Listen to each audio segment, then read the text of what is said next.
What's going on?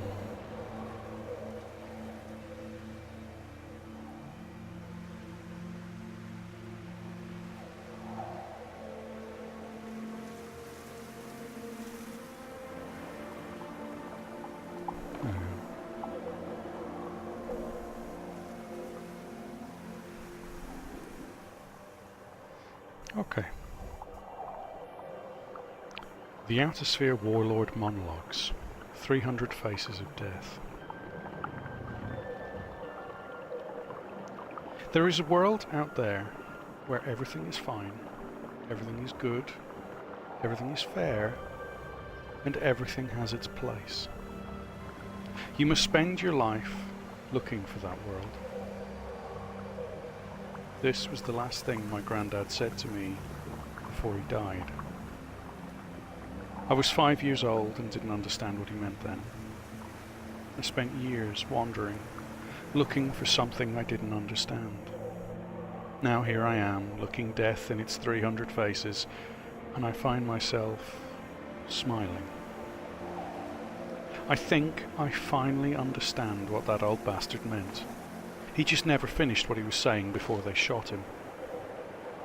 He meant for me to find it and conquer it. I'm getting ahead of myself, let me explain. I must have been 17 years old, full of bravado, strength, and a complete lack of understanding of the universe around me, so I did what any other kid from my area did. I joined up with the Phalanx.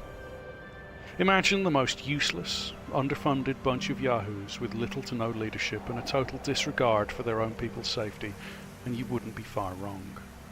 Just drop your expectations a little bit further. We were basically the grunts for the Order. We would go in, wreck the place, and then go home after stealing everything that wasn't tied down. We gorged ourselves on blood, guts, and glory. Or rather, those that survived did. The others? They were the lucky ones. They got out. Dead, admittedly, but dead is better than what happens if you're good at your job. And I was very good at my job. Training in the Phalanx was brutal, quick, and dirty. Basically, they gave us live rounds, threw us in the desert in 2 teams, and the team that was left standing was hired. The others fed the buzzards until the next recruitment drive.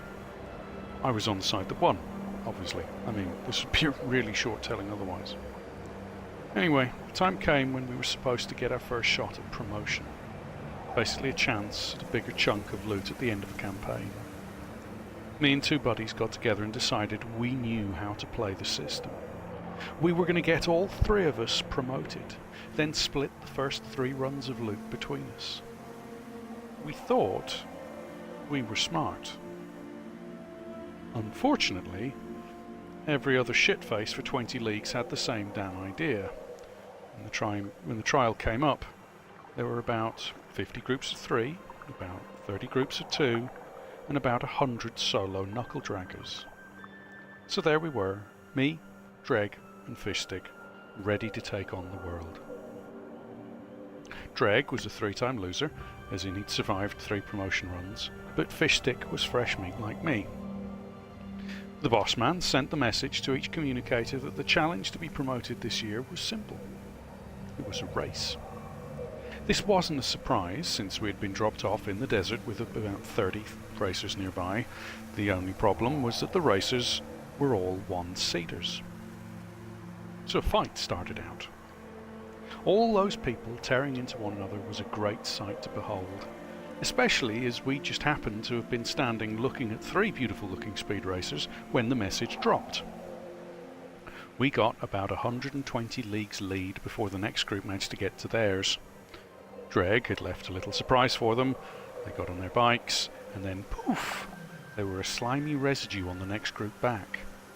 This gave us another 50 leagues lead, while the subsequent groups checked the bikes for booby traps. Dreg was a bastard, but he had only put 1 in the nearest 3 nearest, as he didn't have time to do the others, but knew every group afterwards would have to stop and check, just in case. What we didn't expect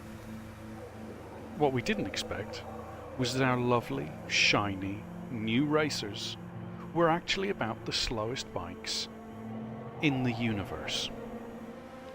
We found that out when the last of the other groups came rushing past us with hoots of laughter and derision, and depressingly about 6 of those racers had 4 or 5 people clinging onto them for dear life. One was being pushed by the remaining few guys who had managed to piece together what was left of the booby trap bikes. That was depressing, to say the least. Suffice to say, we were fucked. This is when I decided that a shortcut was in order. This may seem like cheating, but the boss man never explicitly said we had to use the racers. He also never explicitly said not to rob the locals, or not to kill the locals, or not to hump a rock. But we took the last one as a given. Well, me and Dreg did. Fishstick may or may not have fornicated with a few boulders the night before. Anyway, I looked at the maps, looked for the nearest town, and we started out.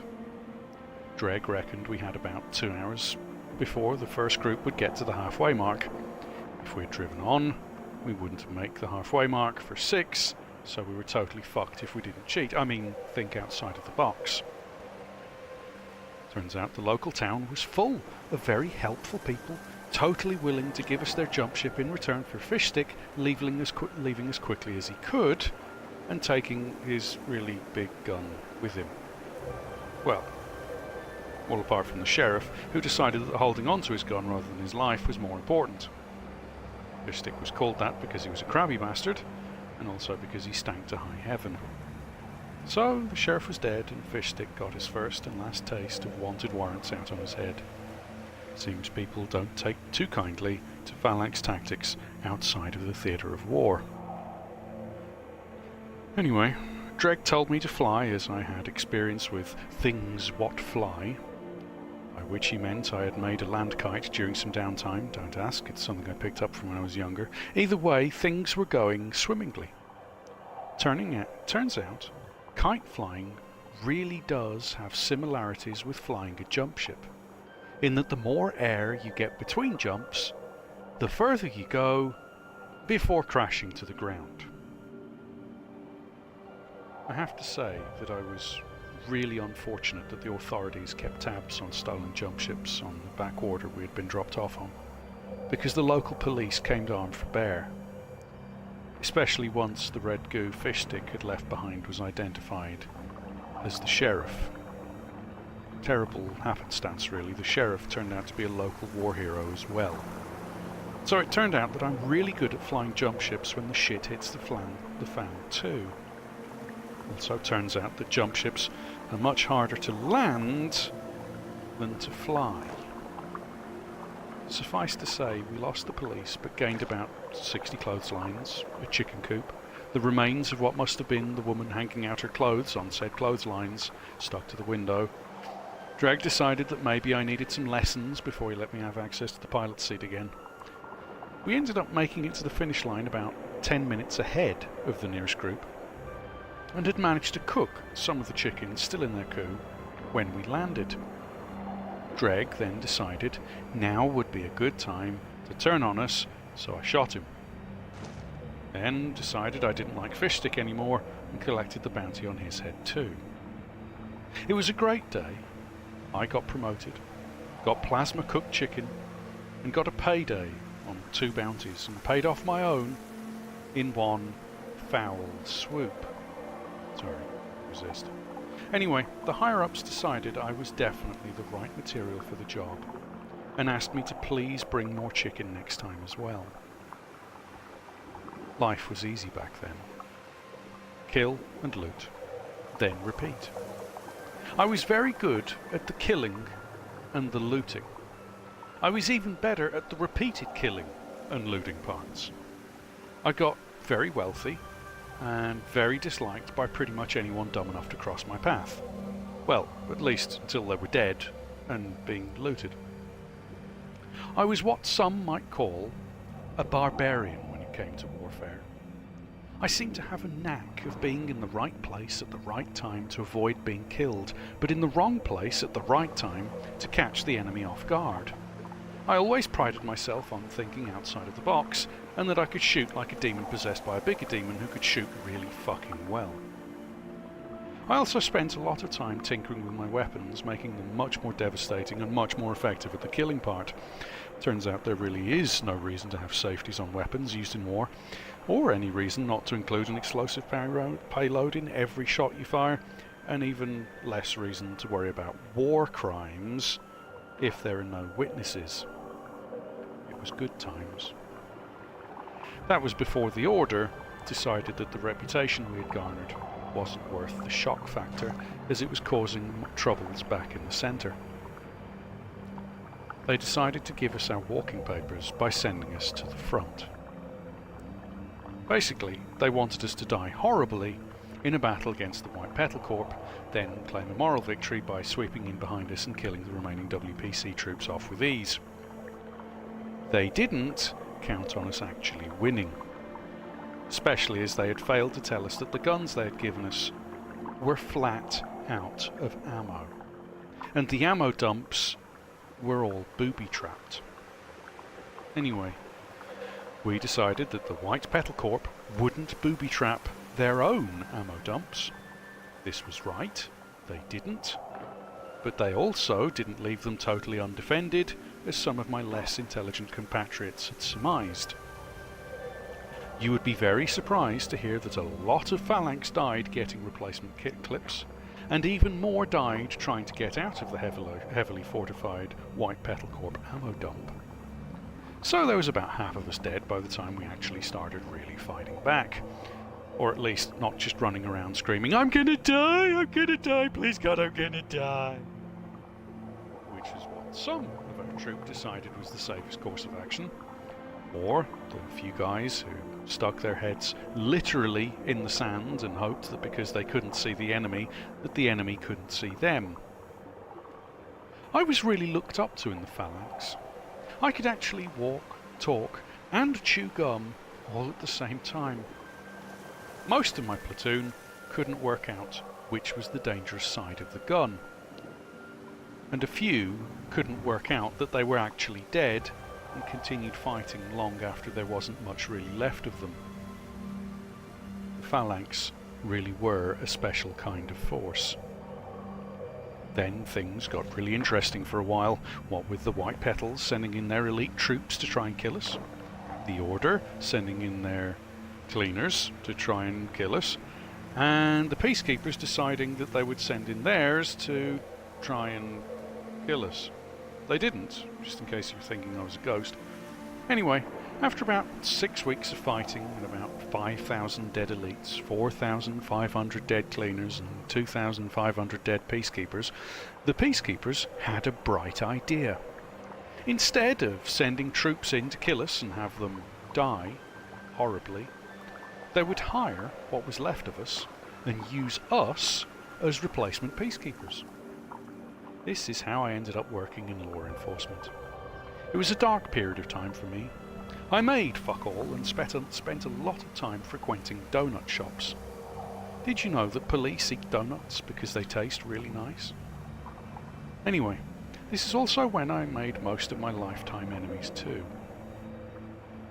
You would think people would be more pissed about the time I stole 400,000 credits and 3 old masters paintings from a small religious conclave, but apparently law enforcement makes a lot more enemies in a much shorter time period, and you get less stuff for it. No wonder the peacekeepers were trying so desperately to get recruits. No one was dumb enough to work for them, except idealists and people with massive bounties on their heads that they could never in a million cycles pay off. Guess which I was. I certainly wasn't sold on their idea of peace to all nations, races and creeds. I didn't even know what a creed was when I first joined. One benefit with the peacekeepers was that you got free education and healthcare. That came in handy when I wanted the identifier chip removed from my spinal column after some bounty hunters came for me and found my Lawkeeper pistol was still heavily modified and could in fact shoot through body armour and around corners, and had explosive rounds and burned like the sun. It took me at least a month to get the guts out of my uniform. The healthcare plan also came in handy after I got type 2 diabetes and had to have it cured with gene therapy. Another downside of law work, those damn donuts were really good. Anyway, I paid a little extra to have some useful additions to my body and mind. Let's just say I really can see in the dark, jump really high, and have mildly bulletproof skin. Oh, and you can hear the sound of when I run in slow motion. Not really, but it sounds cool. Let's also just say I don't have any loot left from the time as a phalanx, either. Or a left arm. Or a left eye. Or leg. Though you could never tell from looking at me, unless you looked at my robotic arm, eye, or leg. For your own future reference, please note that when you jokingly shout, "Random Granada!" and just chuck a grenade in a random direction, that you check to see if the random direction you are throwing it in doesn't happen to have 3 tons of ammo sitting there. Or that you accidentally kept a hold of the pin when you threw it. Actually, that's probably the most important part, really. Anyway, during this time I made a lot of contacts within law enforcement. Judges, magistrates, lawyers, union reps, internal affairs, more union reps, more internal affairs. This came in very useful from time to time after I left and set up my own mercenary group. By the time I was 30, I had 20 guys working for me and had a reputation as a group that could do anything, anytime, anywhere, and for half the cost of either of the main companies. We also came with better training and weapons too, mainly because we had requisitioned a good chunk of them from the Peacekeeper vaults before leaving. It got to the point where even the White Petal Corp and Order started hiring us. At one point, both sides had hired us to take a town. We kept taking and retaking the town from ourselves without so much as a bullet fired in either direction. The locals loved us for that. We would just soiree into the town centre and fly a different flag each day, while setting some riders on fire and filming the whole thing with some sound effects for good measure. We managed to keep that going for about 3 weeks till we got bored and just liberated the place for the locals as a thanks for all the free booze. We weren't a bad group, really. I mean, most of us were veterans from the Phalanx who had worked as peacekeepers after the front incident. The rest were tag-alongs we had picked up from various hot points from around the Outersphere systems. We looked after our own and always kept a contract. Even if we were fighting against ourselves and pretending it was a hard fight, we always lived up to the contract. That's where I started to really look at the situation in the Outersphere. Warring factions, centre politics, corporations being douchebags, and mercenary groups like mine making a killing. It was all too shitty for the locals, really. I think I first thought that when I met my first love and wife, Helena. She is an awesome woman. She can carry 2 heavy machine guns and enough ammo to take on a small army on her own. Big tits too, though she had some very strange ideas about foreplay. Let's just say it involved getting very friendly with weapons. She often came with a bang, if you get my meaning. She was a fighter for the local resistance cell that had hired us to oust the Order from their borders, which took us a day, I might add. Serves them right for stabbing us in the back. Anyway, we fucked like it was Liberation Day all over again. Ah, great times. She wanted to settle down with a farm after we got married, but I still wanted to sow my seeds, as it were.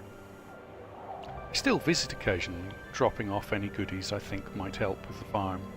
And it's a good place to keep your head down, if you ask me. Plus, she still fucks like a machine gun. Sometimes with a machine gun. We're still married too. I haven't actually gotten divorced from any of my wives yet. Seemed like the sensible financial option, since lawyers are the real criminals. Life for me started to get very complicated from that point onwards. We still took jobs from the various factions. I mean, we had to make ends meet, didn't we? But we always somehow managed to get the contracts done without fucking the local population over too much, which is very hard when one of the contracts was to literally fuck the population out of an area. No, not in that way, although would have probably done it without being asked if we thought about it at the time. Turns out the Order got wind that there was a good mining location right under this small town's feet, and the locals didn't want to move. We ended up spending 6 weeks building and shipping each damned one of them off to a better location, while at the same time contaminating the ground underneath so that when the Order did get there, and they would come, they would have to spend more decontaminating the area than they would make actually mining the ores. Or that was the plan. Turned out that the ores they wanted reacted with the contaminants and blew the whole place to Kingdom Come, along with the group of Order scientists that came to survey the area, and the daughter of the Order Prince, and about 60 visiting dignitaries from the centre, and about 500 troops who are protecting the delegates, and about 1,400 support staff. But thankfully, for our bank balance, they blamed the locals and then tried to rehire us to kill them all in retaliation. Meanwhile, the locals hired us to kill the Order troops. White Petal came in and tried to oust everyone, and we ended up being the most wanted mercenary group in Outersphere history. Which is no mean feat, I might add. You wouldn't believe how many damn bribes it took to clear up that little hiccup. Which, I might add, were wasted because of what happened shortly afterwards. Most of the guys started to get a little tired of the bullshit and wanted to turn straight raiders. They made a lot of sense. You take what you want, kill who you want, and don't answer to anyone. There's also a kind of honour in having a set of principles you stick to as well. I had to sit them all down and murder a few of them to change their minds. When I say a few, I mean there were 29 bodies and 29 bounties to collect by the end of the meeting. 36 to 7 is some serious downsizing. Me and the remainder of the group decided to go semi-resistance at this point.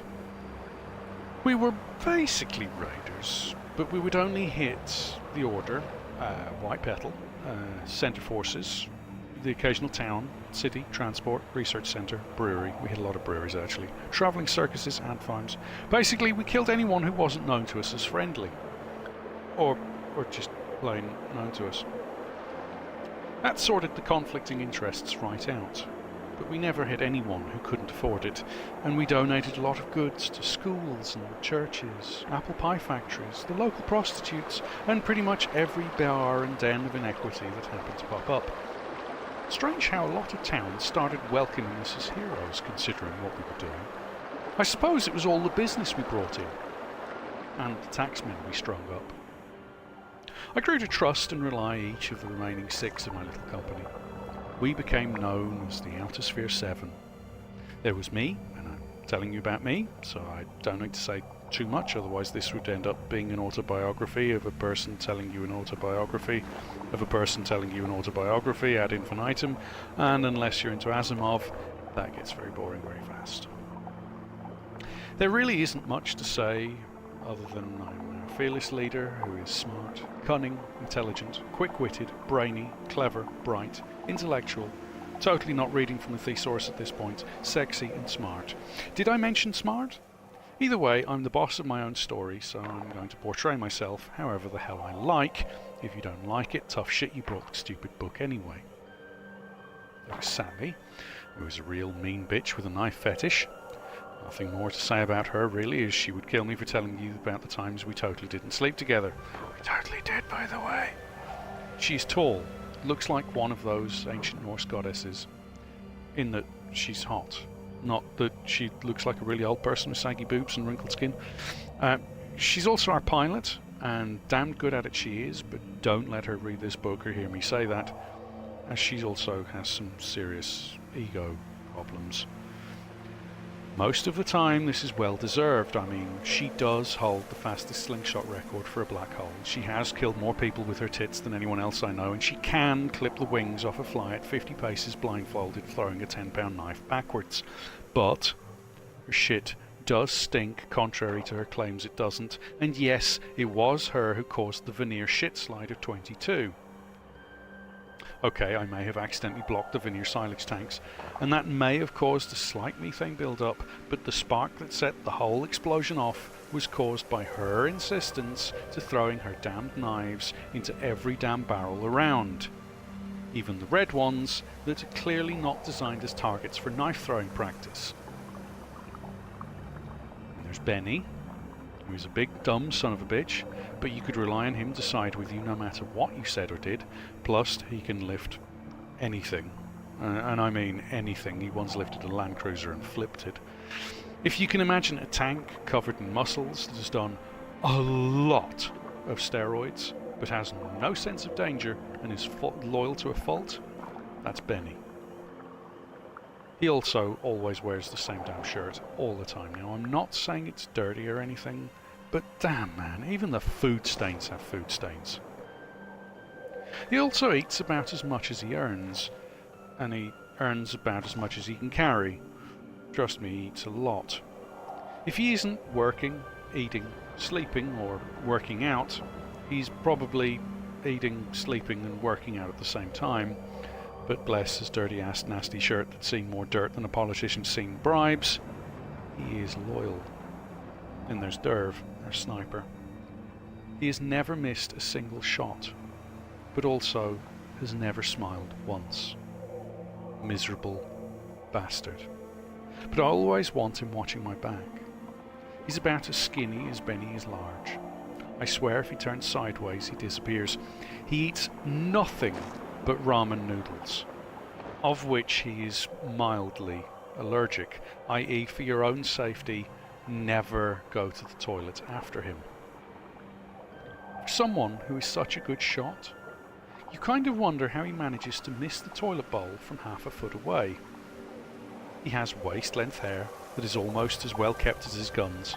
He also has zero sense of humour or ability for small talk.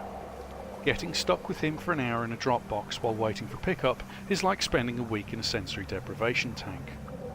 I swear he actually sucks the life from those around him. He is, however, ungodly with a sniper rifle. There was an old joke in the phalanx that he could bounce a shot off 24 surfaces through 6 walls at a distance of 25 clicks and still hit a target the size of his personality. I always maintained that that was impossible, as he didn't have one. There's Callie, who is a short little powder keg of a girl. She's our heavy weapons expert, and by expert I mean she wouldn't let anyone else use the damn things except me after a lot of convincing and whine.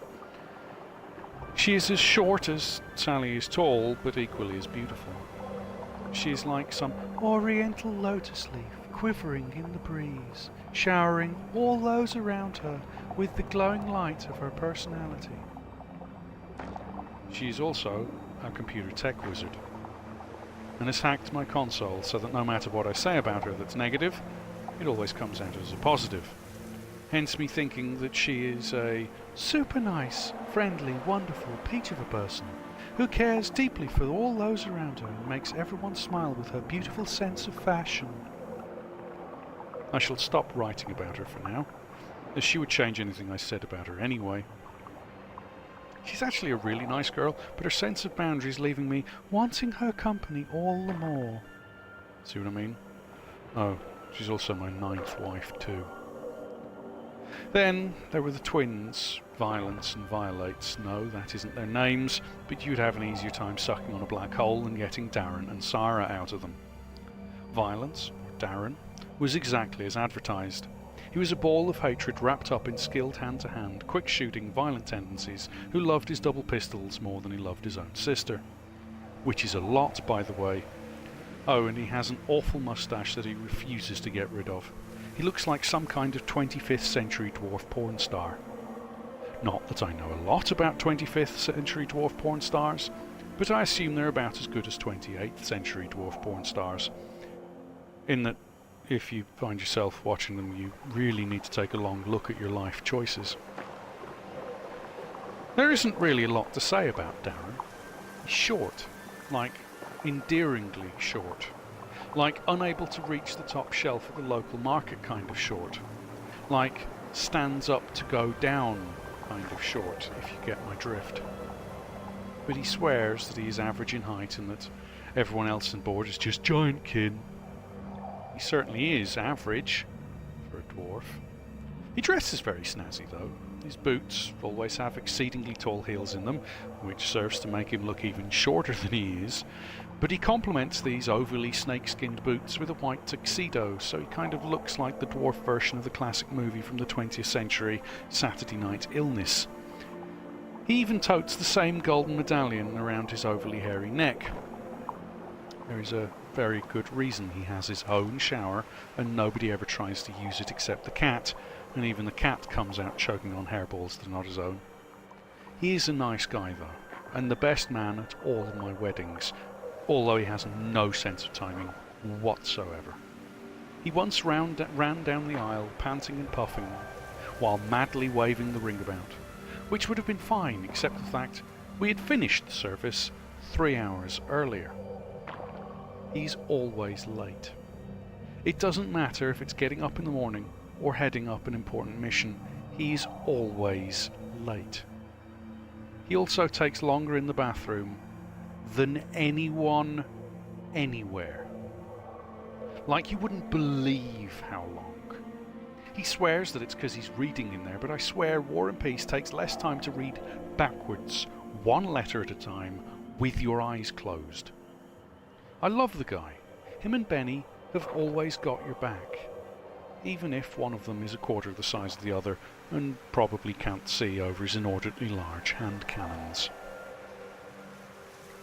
Violates, or Sarah in a previous life, or Viola if you're close friends, so it's Violates to you, is our ship's engineer. And damn good at it she is. She can pull an engine out of thin air, or your ass if you get too close, and has about 3 different assault class robots with her at all times. Yes, even in bed, it's very crowded in there. She is the second shortest and second smallest of everyone here, but you wouldn't guess it by her voice. If you didn't see her, you would swear she was 13 feet tall and had a chest the size of the volcano on Ceres 3 and a mouth that was actually wired into the ship's weapon systems. You can literally hear her coming from a league away. It doesn't help that her robots also crunch and grind everywhere they go. I thought it was why she was deaf, and that she, caused her to be as loud as she is. But now, after knowing her for years and knowing how damned sensitive her hearing actually is, I think she does it just so that people don't ask her to keep fixing their computer terminals and sticking their fists through them, because the most wonderful and beautiful Kali has been at them. I also learned the hard way that being between her legs when she comes is like sitting on the edge of the jet raceway at Paloma Beach. The noise actually pierced my remaining eardrum. I've since learned my lesson. Now if in that same situation, I wear industrial strength ear protection. Viola also has a soft spot for the ship's cat Snarf, and keeps stealing him from my quarters and blaming the dodgy door locks that she apparently just cannot find the problem with. I keep suggesting that she simply have Snarf in her quarters and actually fix mine, but she is of the opinion that, no, that's your cat, you've had him for ages, and blah blah blah. What she means to say is that I just like stealing your stuff, boss. Which is why I never get any of my tops without booby stretch marks in them, even if I haven't worn them myself. Oh, she's also my 5th wife, just in case you were wondering. You would think having 2 wives around you at all times would be a wonderful and fulfilling experience. It's not. Out of all of them, I never expected that they would be the ones to stick with me, but as my old man said, "You go through life finding out who your friends aren't, by them being the only ones left standing after the others die horribly at your hands or the hands of your enemies because you killed them, because they were pissing you off in a bar fight, or they were killed by an angry assassin or some other such incident." This goes on for quite a while, incidentally, as he wasn't one for short pieces of advice, but it also made sense when you thought about it and condensed it all down into bite-sized chunks. Basically, you never know who will end up being your bestest buds in the whole wide universe until the shit hits the fan and they are left standing. And these guys were the only ones left standing. It was around this time that I met my arch-nemesis, my bane, my burden to bear, my second wife.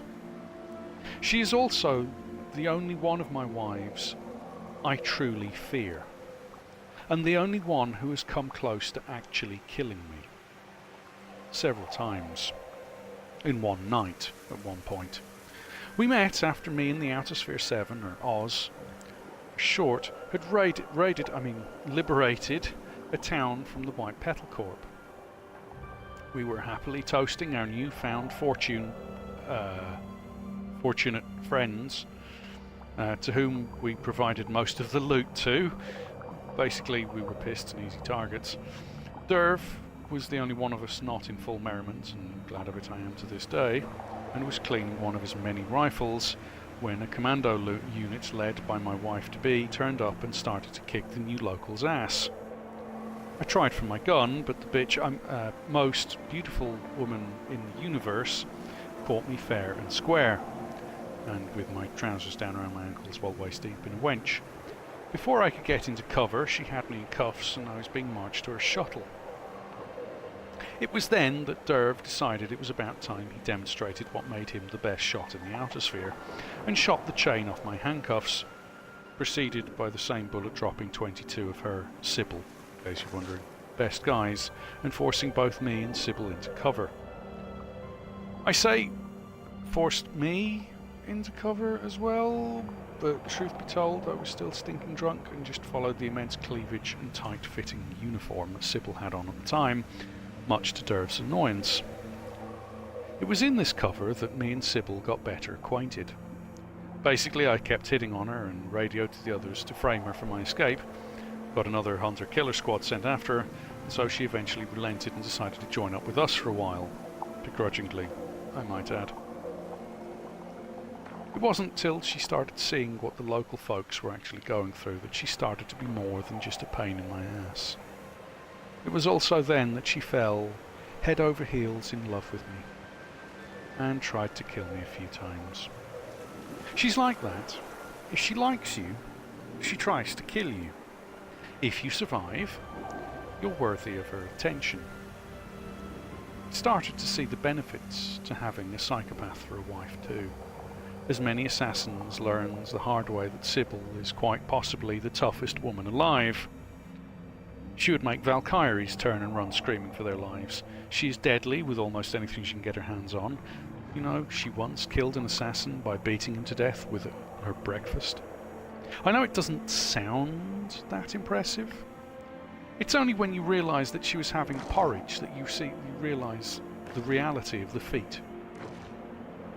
You ever seen a guy killed by grievous bodily porridge injuries?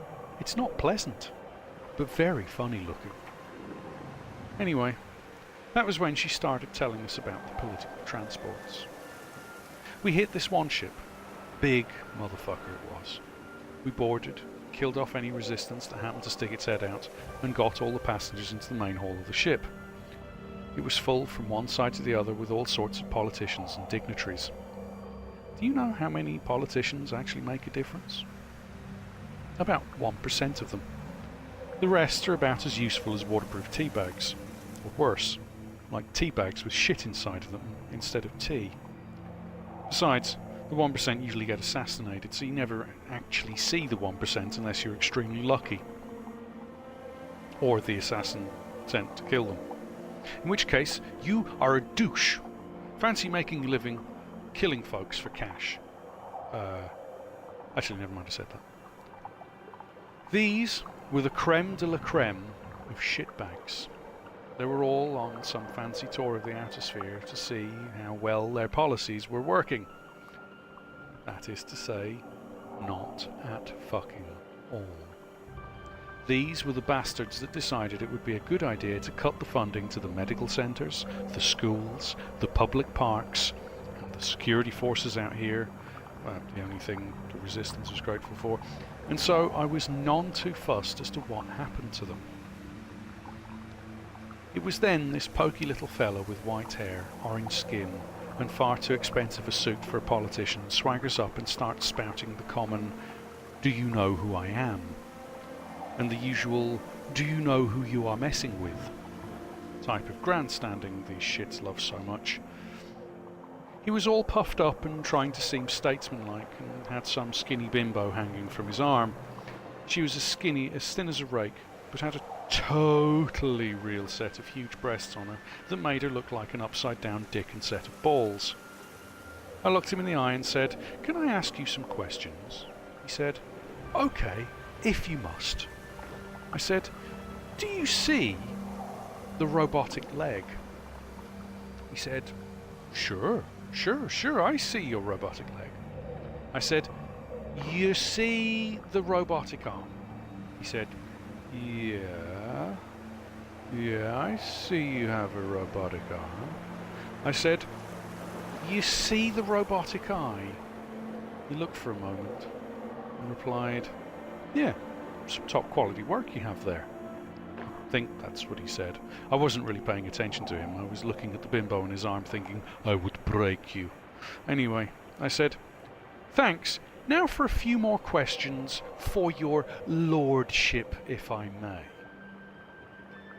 He nodded, smiling, not catching the obvious tone of sarcasm in my voice. I said, "You see this really big gun I'm carrying?" He nodded, still not grasping the severity of the situation. I said, "You see the really big pile of bodies where your guards and troops were standing a moment ago?"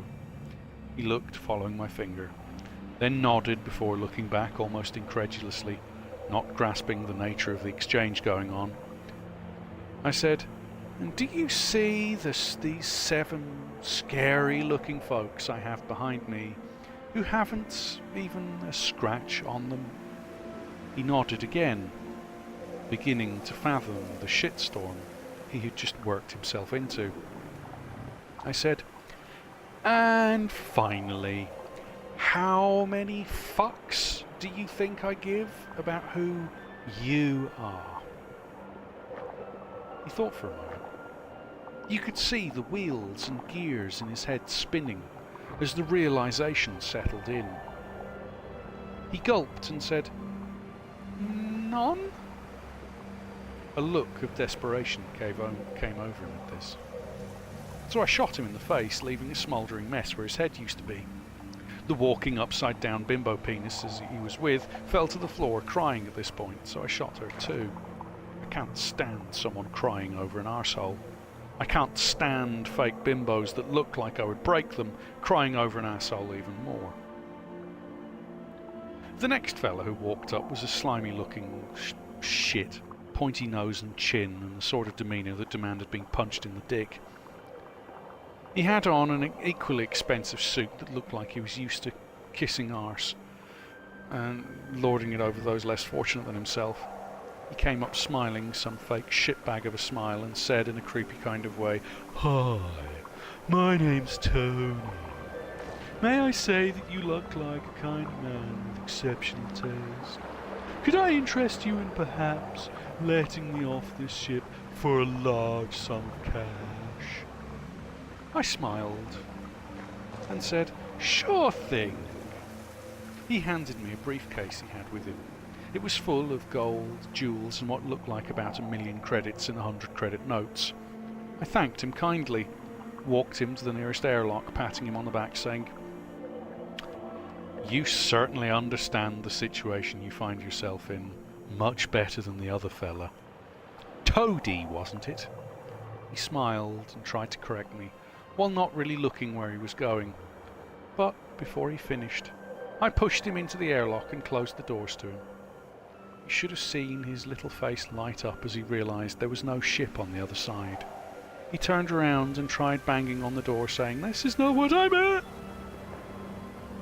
Not sure what he said after that, as I pressed the open airlock's door button and watched and waved as he went whooshing out into space. If you are ever in the position to bribe someone, make sure that you are perfectly clear about what you are bribing them for. I guess he learnt that lesson too late. They never did find his body.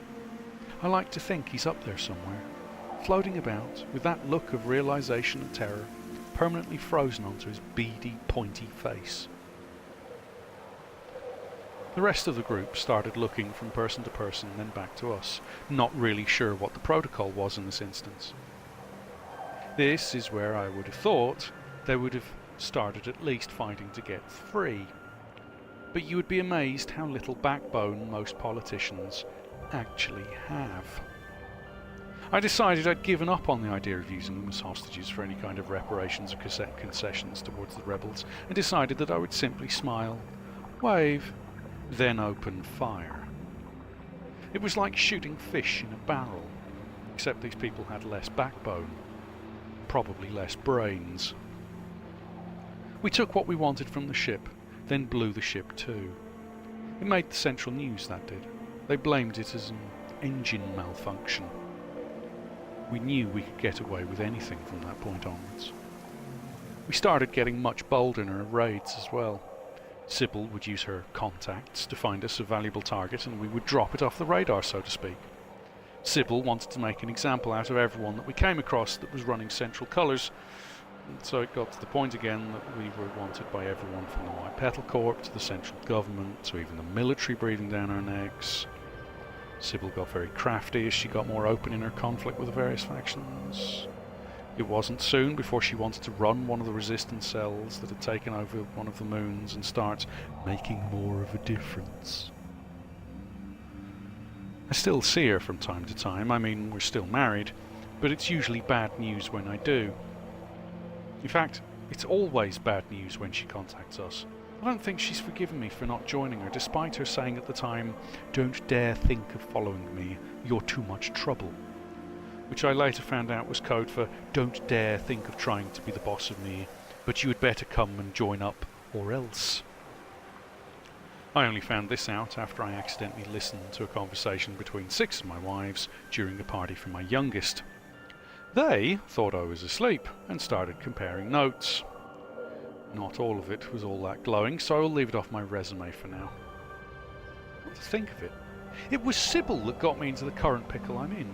She called up and told me to be here, and here I am, staring 300 dreadnoughts in the face, and all we have is this beat-up old cruiser.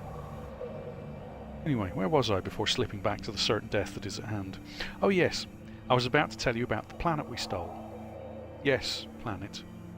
Yes, stole. It all started as a dare for my 6th wife, Antoinette, or Anne, as I call her. She hates being called Anne. We'd been married for about 6 weeks. It was a torrid affair, as we'd only met 6 weeks before. Everything went so fast back then. You met a pretty girl, she liked the size of your guns, and then you married and had a few sprogs. I have 46 children currently, that I know of anyway. Each and every one of them is a chip off of the old block. As in, they're all wanted criminals, rogues and revolutionaries. Except Charlie. She's in the Peacekeepers, so not too far off the others. Except that she runs the Peacekeepers, actually. Kind of a sore point at family gatherings. You can imagine what it's like when she tries to arrest half of your family every time we have a big get-together. And I always get blamed for inviting her. What can I say? I like to see the sparks. And it keeps the others on their toes. Anyway, Anne bet me that I couldn't steal a planet. I initially thought she was joking, but it turns out she's crazy despotic and wanted a whole planet to rule over. So I did what any self-respecting planet does. Self-respecting husband does, rather. I got her a planet. Not some small moon, an actual planet.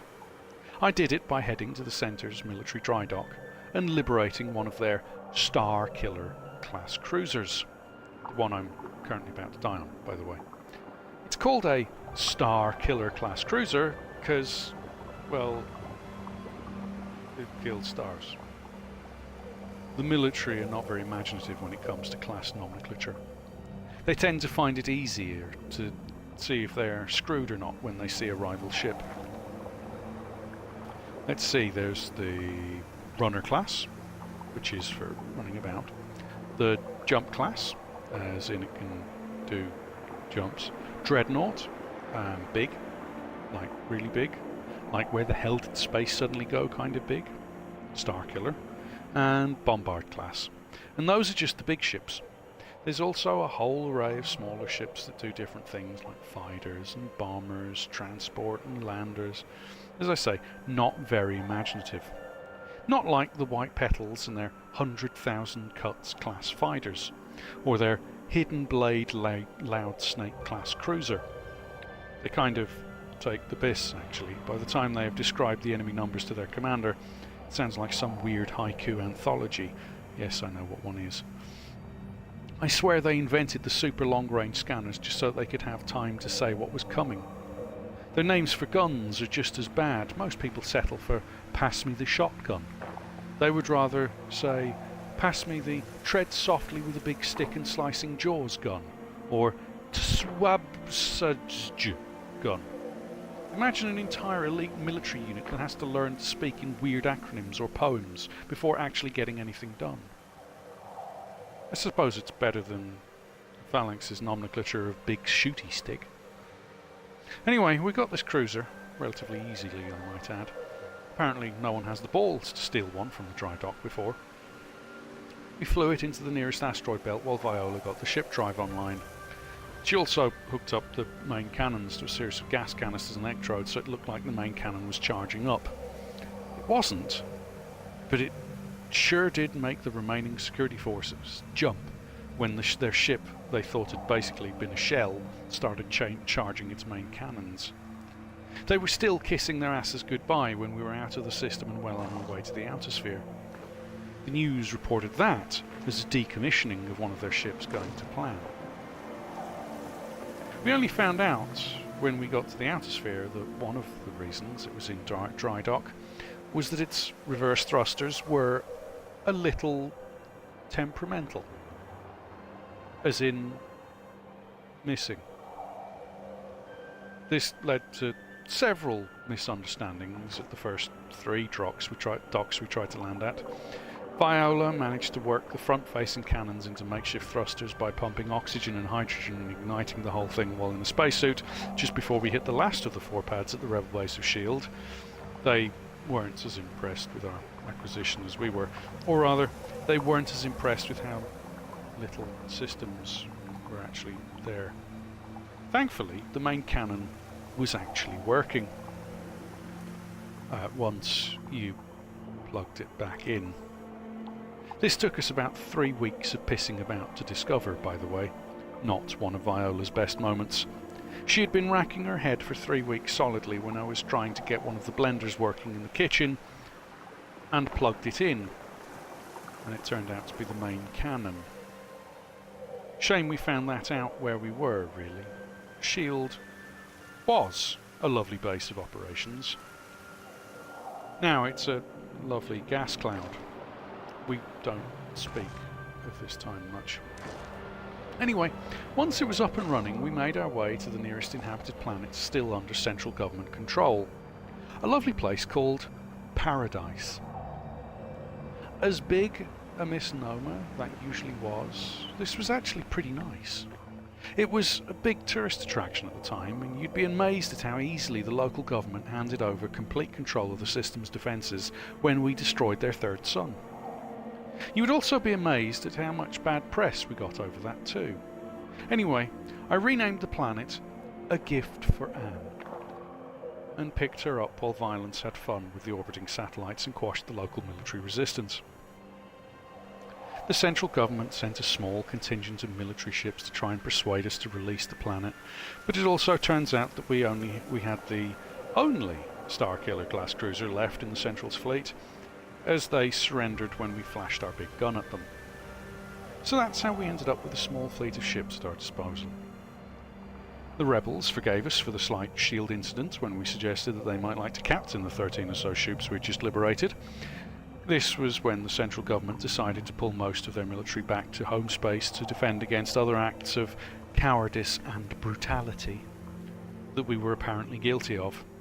I don't know, you destroy a couple of systems to see how something works and suddenly you're a genocidal maniac bent on galactic domination. They were just jealous that we had fixed the ship that they were scrapping.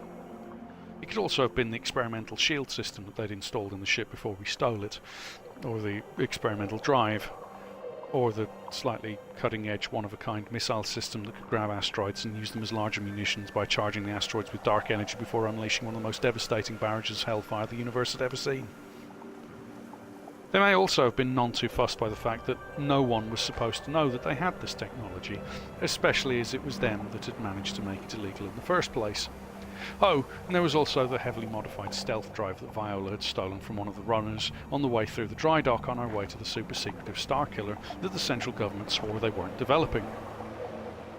If you're going to create a super-secret weapon of mass destruction capable of taking on ships 100 times their size, it would be far better if you didn't leave it unattended at dry dock. Even if that is a pretty good place to hide a super-secretive tech, as no one in their right minds tries to steal broken ships, unless they're mad, crazed, genocidal maniacs bent on galactic domination, apparently. It was at this time that most of the news broadcasters started calling me the Warlord. I kind of liked it. It was certainly better than Cedric Spencer O'Beard, which, if you ever mention that to anyone, assuming I don't die here shortly, I will hunt you down and burn your genitals over an open fire. They started saying I was responsible for everything from the Big Bang Part 2 to raids on central ships to seal decline in polar regions throughout the Outersphere to the steady decline in scientific research due to the galactic brain drain that was started after intergalactic travel became cheap enough for settlers to start spreading out across the universe. None of it was true. Well, maybe not all of it was propaganda, but most of it was all lies. I mean, what reason could I have for hunting seals throughout the galaxy? I don't think I've ever even seen one, let alone shot one, and I remember everything I have shot at. Well, nearly everything. Some things I've shot at without really looking. But no one still remembers whether it was me that shot the famous Outlaw Dread Tits, or whether it was just a rebound shot from one of the other peacekeepers, though the big burned hole where Miss Dread Tits was standing kind of suggests it was me.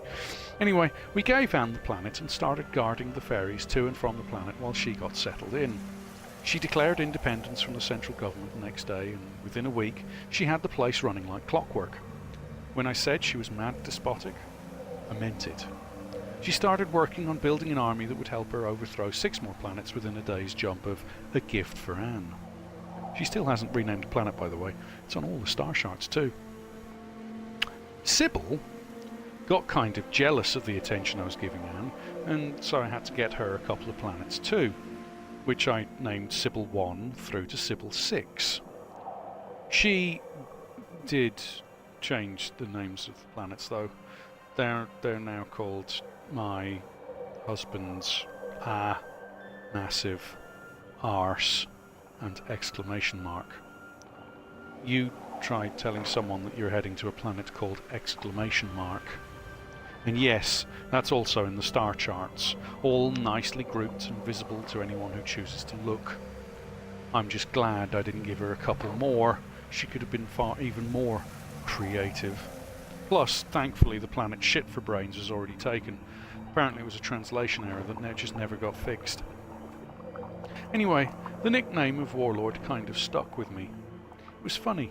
Most ships just had to hear the name and they would surrender, with the occasional idiot willing to try and claim, "I killed the Warlord!"